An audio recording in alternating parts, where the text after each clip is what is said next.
cambian día con día y año con año, no solamente cuando hay un cambio en los programas de estudio. ¿Cómo eran las escuelas antes? ¿Cómo se enseñaban las actuales disciplinas en años pasados? A continuación, presentamos la siguiente cápsula informativa en voz de mi compañera Lorena García Vargas, quien se dio la tarea de investigar de primera mano cómo se enseñaba la historia antes. Hola, buenas tardes. Hola, buenas tardes, señorita. Maestra Catalina, en primer lugar, muchas gracias por su tiempo. Vengo de la Escuela Normal de Tenancingo, soy estudiante de la Licenciatura de Enseñanza y Aprendizaje en Telesecundaria. Mucho gusto, encantada. Gracias. La idea de esta entrevista es conocer su experiencia sobre su trayectoria académica de la materia de historia. Con mucho gusto. Entonces, le haré una serie de preguntas y ¿gusta presentarse ante la cámara? Claro que sí. Hola, buenas tardes. Me llamo Catalina García Juárez. Soy egresada de la Escuela Normal Elemental de Santiago Teoxtenco y antes daba la materia de Ciencias Sociales y en ella se daba Historia, Geografía y Formación Cívica y Ética. En la actualidad, estas tres materias están separadas y con gusto te puedo apoyar a lo relacionado a lo que ustedes solicitan, al tema. Bien. Entonces empezamos con la primera pregunta. ¿Está bien? Claro, adelante. ¿Cómo eran las clases de historia cuando estudiaba? ¿Eran más teóricas o prácticas? Bueno, mira, cuando yo estudiaba, a mí siempre me ha gustado la historia, puesto que estudié Ciencias Sociales en la Escuela Normal Superior del Estado de México. Y me ha gustado mucho, tenía maestros muy competentes, me encantaba la historia. Eran muy teórica, nosotros teníamos que aprendernos casi de memoria conceptos, fechas, lugares, en fin, era difícil, porque teníamos que casi decir el concepto tal y como venía en el libro, las fechas tenían que ser exactas. Los maestros pues nos hacían leer demasiado, utilizábamos libros de texto, nos ponían a investigar. En aquel tiempo estaban muy de moda las bibliotecas y ahí nos veías a varios compañeros yendo a investigar a la biblioteca para nuestras exposiciones, para elaborar nuestros carteles, para nuestros debates, en fin. Me parecían muy interesantes las clases. Será porque me encantaba la historia. Ok, perfecto. Voy con la segunda pregunta. Adelante. ¿Qué materiales o recursos utilizaban los profesores para enseñar historia? Bueno, pues mira, principalmente utilizaban el libro de texto porque nos enseñaban con estudio dirigido, utilizaban muchísimos carteles, utilizaban muchos biografías de personajes, utilizábamos también las famosas las láminas para ilustrar nuestros trabajos. A los maestros les encantaban los trabajos ilustrados. Ajá. Ok, perfecto. También las bibliografías, ¿no? En ese tiempo. Sí, claro, biografías. Las biografías. Perdón. Sí, utilizábamos muchas biografías. En aquel tiempo era muy importante decir los datos biográficos de los diferentes personajes. Por ejemplo, de los personajes de la Revolución, personajes destacados en la política. En fin, sí se utilizaba mucha biografía. Ok, perfecto, muchas gracias. Con la tercera pregunta. Ajá, adelante. ¿Qué tan frecuente era el uso de la memorización de fechas y nombres? Era básico. Me parece que eso era lo más difícil porque teníamos que aprendernos todo tal y como venía en el libro. Entonces, más que nada, cuando era un examen, ahí nos tenías leyendo, porque si no aprobábamos el examen, pues era reprobación. Antes no era como en la actualidad que se evalúa con escala, con rúbricas, de diferentes maneras se evalúa en la actualidad. Antes no, antes únicamente no se evaluaban conocimientos, avance del conocimiento. Y creo que eso es bien importante.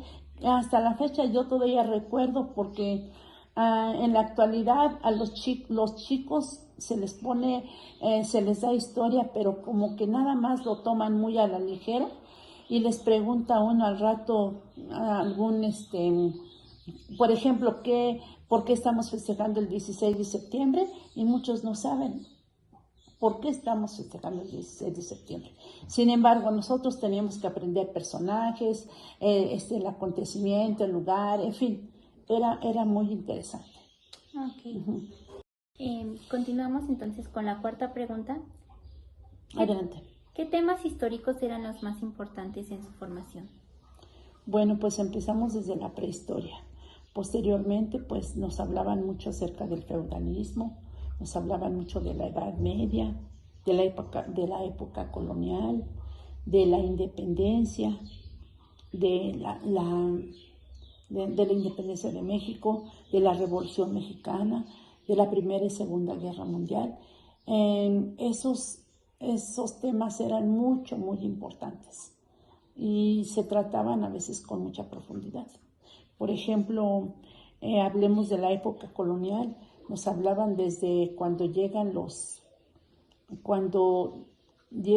españoles y conquistan a los mexicas. Se hablaba demasiado, cómo a partir no recuerdo todavía la fecha, cuando decae la Gran Tenochtitlan, el 13 de agosto de 1521. Y a partir de entonces inicia la época colonial hasta 1821, duró 300 años y eso pues teníamos que estudiar mucho qué sucedió durante esos 300 años. Posteriormente pues ya vienen las revoluciones, era muy importante cómo fue ¿cómo se llama?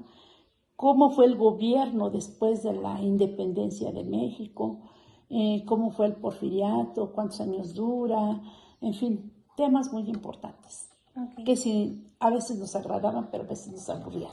Ajá. Claro, como todo en la historia, ¿no? Así es. Ok, siguiente pregunta, es la 5. ¿Qué diferencias percibe entre la enseñanza de historia de su época y la actual? Bueno, que antes era memorística, la enseñanza de historia era memorística. Teníamos que aprender mucho de memoria, teníamos que leer, en aquel tiempo ni siquiera televisión, no podíamos ver ni una película, teníamos que leer y únicamente nos conformábamos con las fotografías que vienen en los libros. Sin embargo, en la actualidad, pues ya hay muchísimas formas de aprender. Antes únicamente nos conformábamos con la lectura de libros, con lo que nos decía el maestro. Escasamente teníamos bibliografía abundante.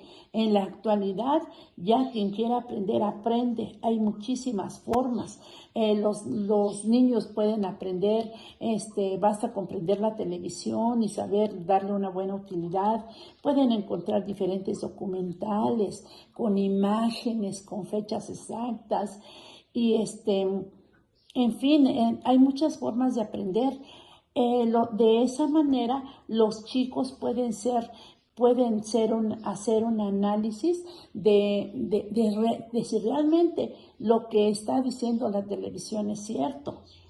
A veces, últimamente como que nos surge una duda, porque nosotros aprendimos historia de una forma y ahora en la televisión como que ya nos ponen a pensar, ya nos ponen a analizar. ¿Realmente es cierto lo que nos decían antes? Porque ahora lo que me están diciendo es totalmente diferente.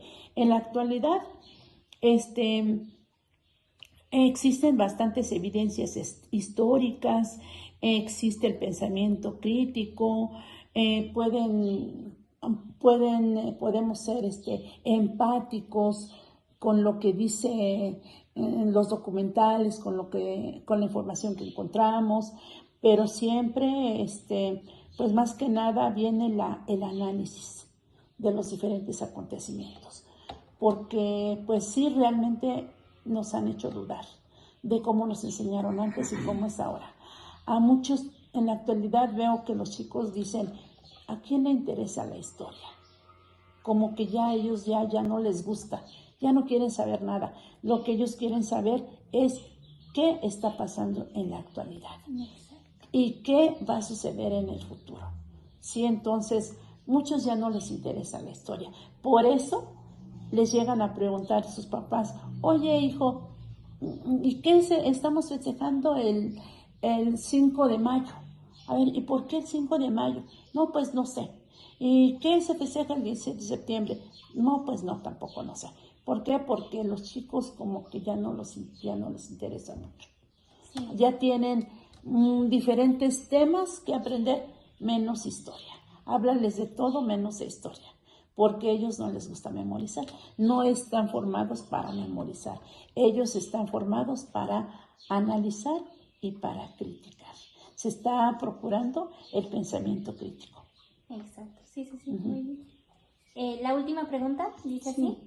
¿Qué aspectos de la enseñanza de historia del pasado considera que deberían retomarse hoy en día? ¿O a cuáles deberían tomarles más importancia? Bueno, yo uno de los aspectos que me parece que es bien importante es despertar la curiosidad de los niños y jóvenes por el pasado. Eso es un reto para ustedes, despertar la curiosidad de los jóvenes por el pasado, que ellos se interesen por la historia, porque la mayoría ya no les gusta. También creo que es muy importante desarrollar en ellos el pensamiento crítico y que aprendan a interpretar y otorgar significado a las fuentes y evidencias históricas. Sí, eso. Con eso nada más es con lo que te puedo apoyar. Okay. Pues muchísimas gracias por su tiempo, muchas gracias por contestarnos estas preguntas y de mi parte sería todo. Claro que sí, con mucho gusto. Estamos para servirte. Gracias.